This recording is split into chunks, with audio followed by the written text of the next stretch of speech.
আসসালামু আলাইকুম সুপ্রিয় শিক্ষার্থীরা, তোমাদের সবাইকে শিমুল মেমোরিয়াল নর্সারি স্কুল অ্যান্ড কলেজের পক্ষ থেকে গণিত ভার্চুয়াল ক্লাসে জানাই স্বাগত। সুপ্রিয় শিক্ষার্থীরা, তোমরা সবাই কেমন আছো? আশা করছি আল্লাহর অশেষ রহমতে পরিবারের সবাইকে নিয়ে তোমরা সুস্থ ও নিরাপদে আছো। আমিও আল্লাহর রহমতে তোমাদের দোয়ায় আলহামদুলিল্লাহ ভালো আছি।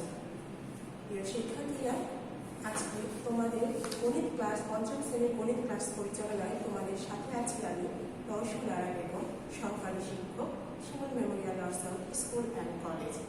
আজকে আলোচ্য বিষয় তোমাদের পাঠ্য বইয়ের অধ্যায় 7 দশমিক ভগ্নাংশ এর 4 নম্বর ক্লাস। পূর্বে আমরা এই অধ্যায়ের উপরে 3টি ক্লাস পরিচালনা করেছি। আজকে 4 নম্বর অধ্যায়ে আরো নতুন কিছু সৃজনশীল নিয়ে আমরা সমাধান করব। প্রিয় শিক্ষার্থীরা, আমার তোমরা সবাই খাতা কলম নিয়ে আমার সাথে প্রস্তুত হয়ে যাও এবং মনোযোগ সহকারে প্রতিটি সমাধান খাতায় সম্পূর্ণ করবে। তাহলে দেখবে যে পরবর্তীতে যখন তুমি নিজে করবে আর কঠিন লাগবে না। তাহলে আমরা চলে যাই মূল অঙ্কে। 1 নম্বর সমাধান, 1 নম্বর সৃজনশীল প্রশ্নটি আমরা প্রথমে করব। 1 নম্বর কি আছে? একজন গোয়ালার 15টি গাভী প্রতিদিন 2.5 লিটার করে দুধ দেয়। প্রতি লিটার দুধের দাম 40.50 টাকা। এই উদ্দীপকের আলোকে আমরা ক খ গ সম্পূর্ণ করব। প্রথমে আমরা ক নম্বরটি সম্পূর্ণ করব। প্রথমে ক নম্বর কি বলেছে লক্ষ্য করি। গোয়ালা প্রতিদিন কত লিটার দুধ পায়? তাহলে গোয়ালে কতটি গাভী আছে এবং একদিনে কত লিটার দুধ পায়, তাহলে আমরা প্রতিদিন কত লিটার দুধ পাই সেটা বের করতে পারবো না। আমরা এখন হাতে কলমে করব। একের ক সমাধান। আমরা বারবার তোমাদেরকে বলা হচ্ছে যে তোমরা যেন প্রশ্ন নাম্বারটি সঠিক করে লিখো এবং প্রশ্নটা ভালো করে করবে এবং প্রশ্ন নাম্বার সঠিকভাবে লিখবে। 1 নম্বর সমাধান, তাহলে আমরা শুরু করি। একটি গাভী প্রতিদিন মানে একদিন, তাই না? প্রতিদিন দুধ দেয় কত লিটার? 2.5 লিটার। গোয়ালের গাভী ছিল কতটি? 15টি। প্রতিদিন কত লিটার দুধ পায় সেটি আমাদেরকে বের করতে বলেছে। তাহলে 15টি গাভী প্রতিদিন দুধ দেয়, অবশ্যই একটি গাভীর চেয়ে বেশি হবে। তাহলে কি করবো? আমরা গুণ করবো। 2.5 কে 15 দিয়ে গুণ করব। আমরা সব সময় এই যে ডান সাইডে আমরা দাগ টেনে রাখবো। প্রথমে একটা দাগ টেনে দিব এবং রাগটা করবো। তাহলে এখানে যদি আমরা রাগটা রাখি, তোমাদের যদি এখানে ফলাফলটি বসাতে কোনো সংখ্যা ভুল হয়ে যায়, তাহলে তোমরা নাম্বার পাবে কিসের জন্য বলতো? এই ডান সাইডে রাগটা সঠিক থাকার জন্য। এই জন্য আমরা রাগটা অবশ্যই করবো। 5 5 25 5 হাতে থেকে 2, 5 3 10 দিয়ে 12। 10 মিনিটটা পরে বসাবো। এক ঘরে কাজ করবে 2 নাম্বার। 5 কে 5 2 5 5 দিয়ে 7 3। আমরা গুণ করে ফলাফল পেয়েছি 375। এখন আমরা লক্ষ্য করবো কি যে আমরা দশমিকের গুণ করছি না সাধারণ গুণ করছি। যেহেতু দশমিকের গুণ পরে ঘর পরে আমাদের দশমিক বসাতে হবে। আমাদের নিচে কোনো দশমিক নেই, উপরে 1 ঘর পর আছে, তাই ডান দিক থেকে আমরা 1 ঘর পরে বসাবো। 5 এর পরে দশমিক বসবো। আমরা ফলাফল পেলাম কত? 37.5 লিটার। তাহলে গোয়ালা প্রতিদিন কত লিটার দুধ পাচ্ছে? 37.5 লিটার। উত্তর 37.5 লিটার। এরকম ক্ষেত্রে যদি গাভীর সংখ্যা বৃদ্ধি করা হয় এবং দুধের পরিমাণ প্রতিদিনে বৃদ্ধি করা হয়, তাও আমরা কি বের করতে পারবো নিশ্চয়ই, তাই তো? আমরা খ নম্বরে চলে যাই। খ নম্বর কি বলেছে? তিনি দৈনিক কত টাকার দুধ পায়? প্রথমে আমাদেরকে বের করতে বললো দুধের পরিমাণ, এখন বের করছে টাকার পরিমাণ। টাকাটা কত পাচ্ছে বিক্রি করে সেটা বের করতে বলছে। তাহলে আমরা প্রতিদিন কত লিটার দুধ পাই সেটি আমরা ক নম্বর খুঁজে পেয়েছি, এটি আমরা উল্লেখ করে দেব। খ নম্বর সমাধান। প্রতিদিন দুধ পায় কত 37.5 লিটার। এটা আমরা কোথায় থেকে পেয়েছি? আমরা যদি আলাদাভাবে বের না করি তাহলে অবশ্যই সাইড নোট থাকবে, কোথায় থেকে আমরা পেলাম এটি উল্লেখ করে দিব তোমাদের নিজেদের সুবিধার্থে এবং টিচারের ক্ষেত্রেও। এখন আমরা কি করবো? প্রতিদিন আমাদেরকে দুধের দাম কত সেটা কত টাকা বের করতে বলেছে। 1 লিটার দুধের দাম আমাদের উদ্দীপকে দেওয়া আছে। 1 লিটার দুধের দাম কত? 40.50 টাকা। 40.50 টাকা 1 লিটার দুধের দাম। তাহলে 37.5 লিটার প্রতিদিন ওয়ালা পায়। তাহলে এই 37.5 লিটার দুধের দাম অবশ্যই বেশি হবে। তাহলে আবারও কি আমাদেরকে গুণ করতে হবে। 40.50 গুণন 37.5 এত টাকা। এখন দেখো আমি পূর্বেই বললাম যে তোমরা অবশ্যই ডান সাইডে রাফটা করবা। তাহলে দ্বিতীয় অঙ্কের ক্ষেত্রে অবশ্যই রাফটা করবা সাইডে। আমি ফলাফলটি এখানে বসাচ্ছি, তোমরা রাফটা নিজেরা করবে বাসায় এবং এটার সাথে যে আমি উত্তরটি বসাচ্ছি উত্তরটা মিলছে কিনা সেটা চেক করবে। 1 5 1 8 7 5 টাকা। আমাদের উত্তর কত আসছে? কত টাকা পাচ্ছি গোয়ালা প্রতিদিন দুধ বিক্রি করে? 1518.75 টাকা। 1518.75 টাকা আমরা পেয়েছি। গোয়ালা প্রতিদিন কত টাকা দুধ পাচ্ছে। তাহলে আমরা কি বের করতে পারবো? দৈনিকের জায়গায় দৈনিকে দেওয়া থাকলে যে কোনো পরিমাণ দিন বা সময় বলে দিলে পারে আমরা বের করতে পারবো, তাই তো প্রিয় শিক্ষার্থীরা। এবার আমরা চলে যাই পরবর্তী সমস্যাতে। কি আছে? একদিনে দুধ বিক্রির টাকা 100 জন লোকের মধ্যে বন্টন করে দিলে প্রত্যেকে কত টাকা পাবে? একদিনে দুধ বিক্রির টাকা আমরা খ নম্বরে পেয়েছি যেটা, সেটা কতজন লোকের মধ্যে বন্টন করতে হবে? 100 জন লোকের মধ্যে বন্টন করলে প্রত্যেকে অর্থাৎ একজন কত পাবে সেটি আমরা বের করব। এখন একের গ নাম্বার সমাধান কি করব? একের গ নাম্বারে আমাদেরকে কি বলেছে যে একদিনে দুধ বিক্রির টাকাটা 100 জনকে ভাগ করে দিলে প্রত্যেকে কত পাবে সেটি বের করতে বলেছে। সমাধান অর্থাৎ 100 জন পায় কত টাকা? 100 জন পায় 1518.75 টাকা। ঠিক আছে? একজন পায় অবশ্যই কম, তাহলে ভাগ হচ্ছে 100 দিয়ে ভাগ করব এত টাকা।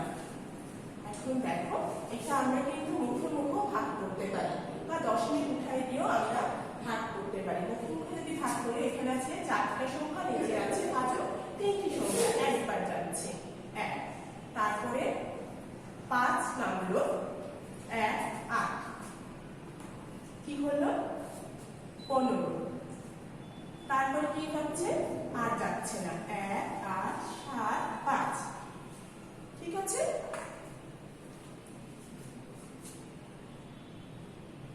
এত টাকা।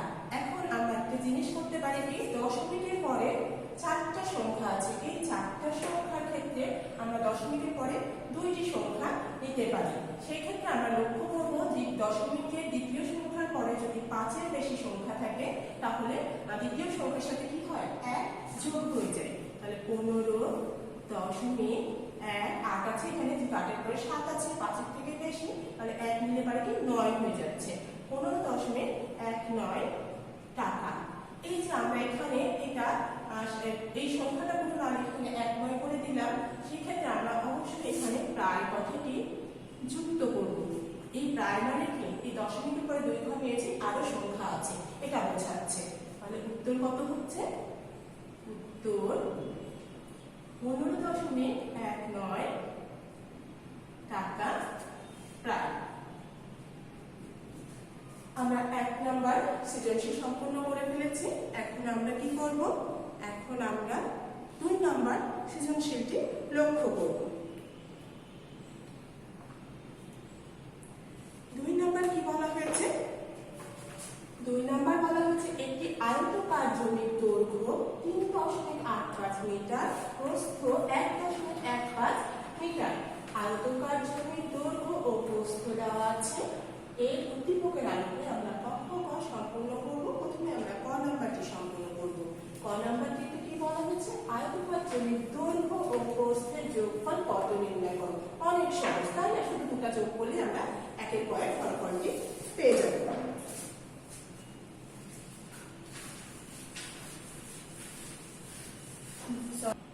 সমাধান। আয়তকার জমির দৈর্ঘ্য প্রস্থের যোগফল নির্ণয় করতে বলেছে। আয়তাকার জমির দৈর্ঘ্য কত? 3.85 মিটার। আয়তকার জমির প্রস্থ কত? 1.15 মিটার। আমাদেরকে যোগফল বের করতে বলেছে। আমরা এখানে যোগ চিহ্নটি ব্যবহার করব। অতএব আয়তকার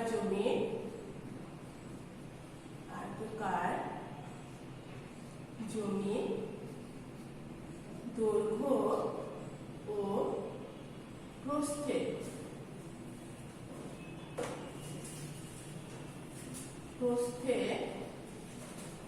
যোগফল 5 আর 5 10 এর শূন্য, হাতে থাকে কত? 1। 1 এর সাথে 1 যোগ করলে 2, আর 2 10 এর শূন্য, হাতে থাকে 1। দশমিক যেহেতু দুটারই দুই ঘর পড়েছে, আমরা দশমিকটি বসিয়ে দিলাম। 1 × 2 3 × 2 5। তাহলে কত পেলাম আমরা? দৈর্ঘ্য প্রস্থের যোগফল 5 মিটার। আয়তকার জমির দৈর্ঘ্য প্রস্থের যোগফল 5 মিটার। উত্তর 5 মিটার। এক নম্বর খ নাম্বারটি লক্ষ্য করি। খ নাম্বারটি কি বলা হয়েছে? আয়তকার জমির ক্ষেত্রফল নির্ণয় করো। আয়তকার, তাহলে কি ধরনের জমি? আয়তকার। তাহলে আমাদেরকে যখন লক্ষ্য করবো আমরা বাগান বা জায়গা যেটা বলবে কি ধরনের, সেই সংজ্ঞাটা আমি একটু রিমাইন্ড করে নেব। আয়তকার বলেছে, তাহলে আয়তকার আয়তক্ষেত্রের সঙ্গে কি? বিপরীত বাহুগুলো পরস্পর সমান ও সমান্তরাল এবং প্রতিটি কোণ কি? সমকোণ। তাহলে আয়তকার জমির ক্ষেত্রফল নির্ণয়ের সূত্র কি? দৈর্ঘ্য গুণন প্রস্থ। এবং ক্ষেত্রফল নির্ণয় করতে বললে অবশ্যই আমরা এককের সাথে বর্গ কথাটি যুক্ত করে নেব। 2 এর খ সমাধান। আয়তকার জমির ক্ষেত্রফল সমান দৈর্ঘ্য গুণন প্রস্থ বর্গ একক। আচ্ছা, আমরা তাহলে 2 এর ক্ষয়ে আয়তকার জমির ক্ষেত্রফল নির্ণয়ের সূত্রটি লিখেছি। কি লিখেছি? দৈর্ঘ্য গুণন প্রস্থ বর্গ একক। আয়তকার জমির ক্ষেত্রফল নির্ণয় করতে হবে। এখন দৈর্ঘ্য সমান আমাদের কত ছিল? 3.85। প্রস্থ ছিল 1.15।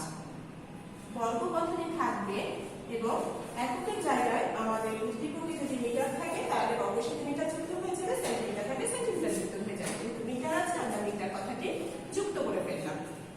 বর্গ মিটার।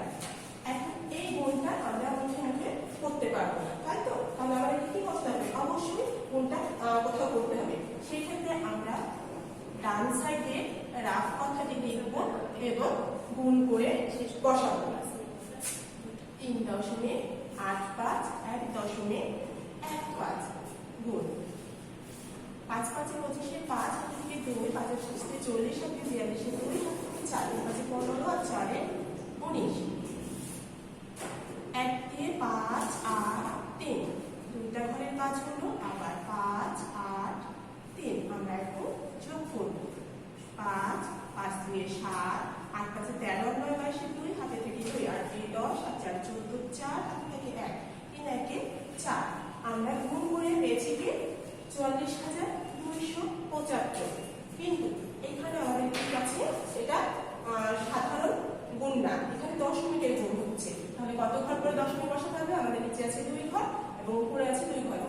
4 ঘর করে আমাদের গুণফলের ক্ষেত্রে সব গুণে উপর নিচে গুণে তারপর বসাতে হয় 4 ঘর, এবং ডান দিক থেকে 4 ঘর গুণে এসে বসাবো আমরা। তাহলে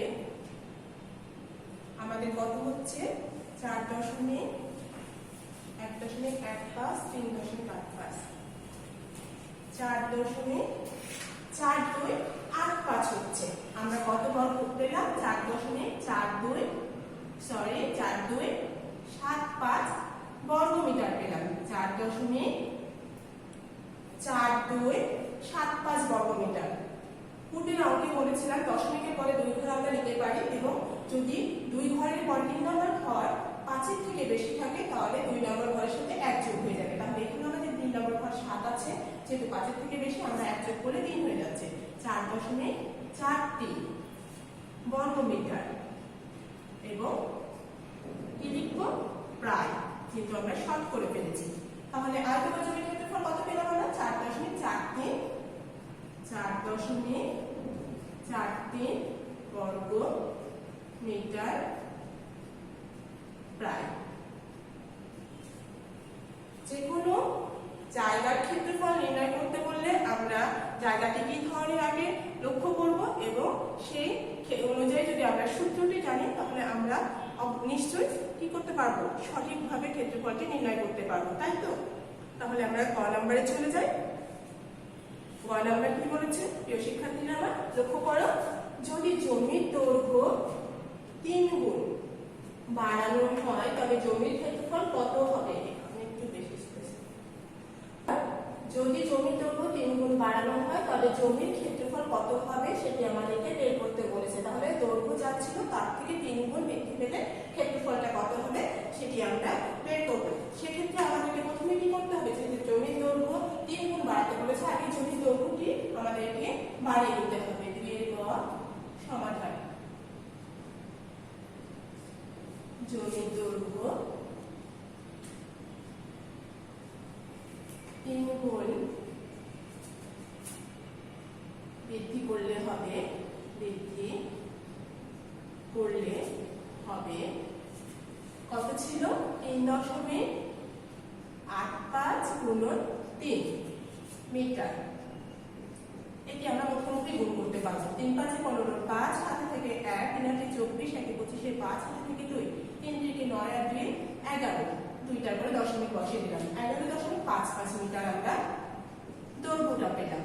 এখন ক্ষেত্রফল, আগে আয়তকার জমির ক্ষেত্রফল পূর্বের ন্যায় সূত্র বসাতে হবে আমাদেরকে। আয়তকার জমির ক্ষেত্রফল কি? দৈর্ঘ্য গুণন প্রস্থ বর্গ একক। দৈর্ঘ্য কত এখন? 11.55 গুণন প্রস্থ যা তাই থেকে যাবে 1.15 বর্গ মিটার। এটি আমি সরাসরি এখানে ফলাফলটা বসিয়ে দিচ্ছি, তোমরা ডান সাইডে রাফটা করবে এবং আমার ফলাফলের সাথে মিলিয়ে নিবে। 13.2825 বর্গ মিটার। 13.28 বর্গ মিটার। এখানে যেহেতু 3 নম্বর একক 5-এর চেয়ে বেশি নেই, এই জন্য আমরা কি কোনো কিছু কম বেশি করতে পারলাম না। 13.28 দশমিকের পরে 2 ঘর পর্যন্ত নিলাম। উত্তর 13.28 বর্গ মিটার প্রায়।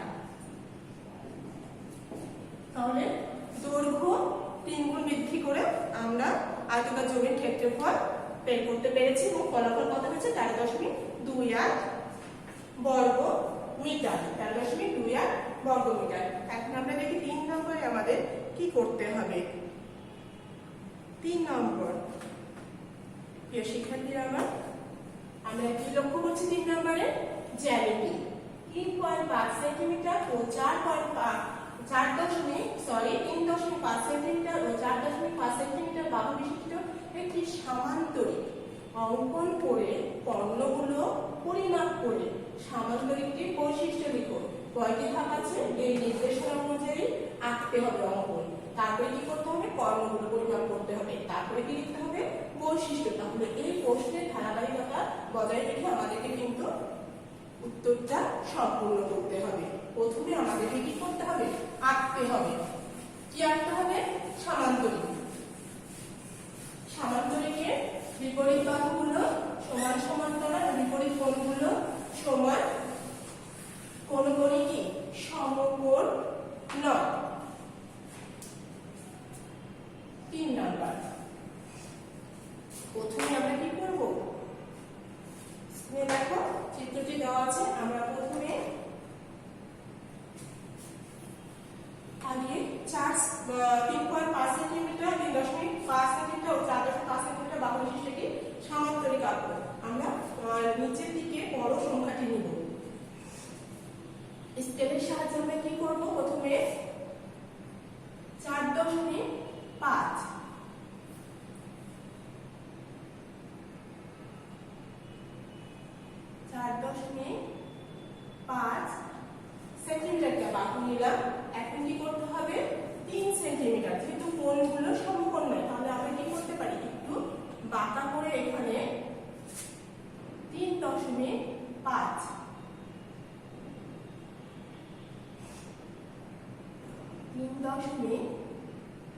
আমরা প্রথমে একটু বড় করে নিয়ে নেব।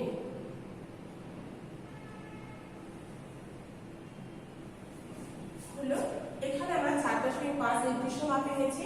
এখন কি করতে হবে আমাদেরকে, 3.5 আমরা স্কেলের সাহায্যে এখানে মেনশন করে নিই।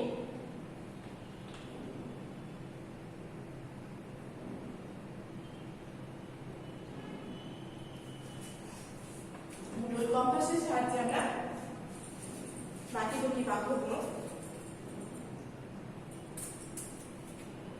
অঙ্কন করব।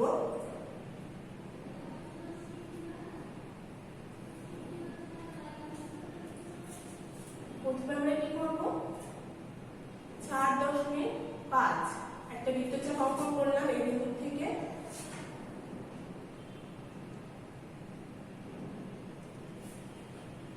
আমরা প্রথম বিন্দু থেকে এই বিন্দু পর্যন্ত 4.5 বাহুর পরিমাপ নিয়ে নিব। তারপরে আমরা এই 3.5 যেখানে বৃত্তচাপ রেখেছি আমরা সেই বিন্দুতে থেকে অপর পাশে আরেকটি বৃত্তচাপ অঙ্কন করে নিলাম। এইবার আমরা এই বিন্দু থেকে আরেকটি বৃত্তচাপ এই বৃত্তচাপের উপর অঙ্কন করলাম। তাহলে বৃত্তচাপ ধরে কি করলো, একটি বিন্দুতে ছেদ করলো।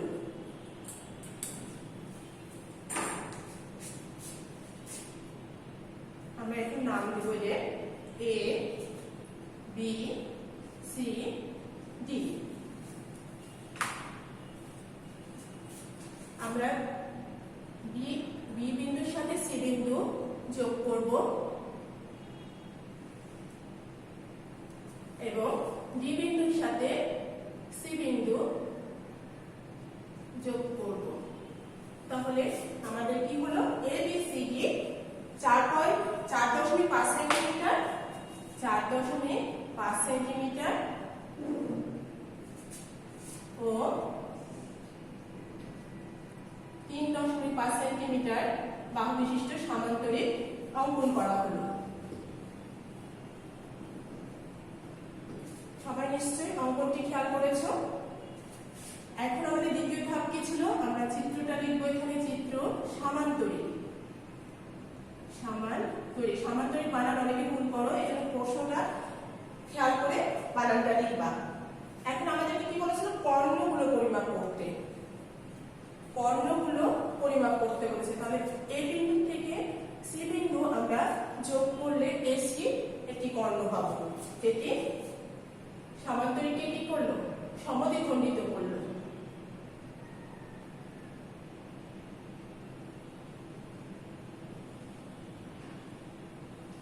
এসি একটি কর্ণ। এখন বি বিন্দুর সাথে সি বিন্দু যোগ করলে বিডি অপর একটি কর্ণ আমরা পাবো। এখন এসি কর্ণের আমরা মাপ করে দেখবো। কত পেলাম? চিত্রে এ বি সি ডি 3.5 সেন্টিমিটার ও 4.5 সেন্টিমিটার বাহু বিশিষ্ট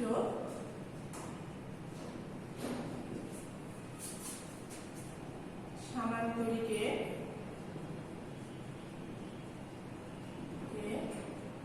কর্ণ এসি সমান কত পেলাম আমরা?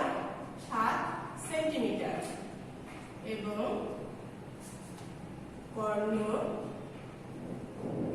বিডি আমরা বিডিটা মাপ করে দেখব। বিডিটা মাপ করে আমরা পেলাম 4 সেন্টিমিটার। 4 সেন্টিমিটার। আমাদের নির্দেশনা অনুযায়ী অঙ্কন সম্পন্ন হয়েছে এবং কর্ণগুলো অঙ্কন করার পরে কর্ণগুলো পরিমাপ করে আমরা মানটা লিখেছি। এখন আমাদের তৃতীয় ধাপে কি ছিল? বৈশিষ্ট্য। বৈশিষ্ট্যটাই তোমরা লক্ষ্য করো স্ক্রিনে। বৈশিষ্ট্যটা কি আছে? বৈশিষ্ট্যটা সামান্তরিকের বিপরীত বাহুদ্বয় পরস্পর সমান। চিত্রে লক্ষ্য করো, সামান্তরিকের বিপরীত বাহুদ্বয় এবি একটি বাহু, এর বিপরীত বাহু কি? ডিসি। এই এবি ও ডিসি কি সমান পরস্পর। তারপরে কি বলা হয়েছে? বিপরীত বাহুদ্বয় সমান্তরাল। আমরা স্কেলের সাহায্যে এটি মেনশন করতে পারবো। সামান্তরিকের বিপরীত কোণদ্বয় পরস্পর সমান। সামান্তরিকের বিপরীত কোণদ্বয় এই যে B A D, B A D এই কোণটি যদি সাপোজ 60 ডিগ্রি হয়, এর বিপরীত কোণ এটাও কি হবে? 60 ডিগ্রি হবে। এর কর্ণদ্বয় পরস্পরকে সমদ্বিখণ্ডিত করে। কর্ণদ্বয় পরস্পরকে কি করেছে? এসি কর্ণ সমদ্বিখণ্ডিত করেছে, বিডি কর্ণ সমদ্বিখণ্ডিত করেছে। তাহলে পরস্পরকে সমদ্বিখণ্ডিত করেছে। বৈশিষ্ট্যগুলো আমরা সবাই কি একটু খাতায় লিখে নিব। সবাই খাতায় বৈশিষ্ট্যটা লিখে নেবো পারে তোমরা। আশা করি তোমরা চিত্র আঁকা ভালো করে বুঝতে পেরেছো এবং অঙ্কগুলো বুঝতে পেরেছো। আগামী দিন সবাই ডায়েরিতে তার খাতায় নিচে লিখে নাও নেক্সট ডে টপলেস 2 ক্লাস 3 এবং 4, অর্থাৎ এই অধ্যায়ের 3 এবং 4 নম্বর ক্লাসের উপরে টপলেস 2 নেওয়া হবে। তোমরা বাসায় সবাই ক্লাসগুলো ভালো করে বারবার লক্ষ্য করবে এবং অনুশীলন করবে। তাহলে দেখবে যে টপলেসটা সুন্দরভাবে সঠিকভাবে পুরোটাই তোমরা সম্পূর্ণ করতে পারবে। আগামী দিনে তোমাদের ক্লাসের উপস্থিতি এবং সুস্থতা কামনা করে আজকের মতো তোমাদের মাঝে থেকে বিদায় নিচ্ছি। ধন্যবাদ সবাইকে।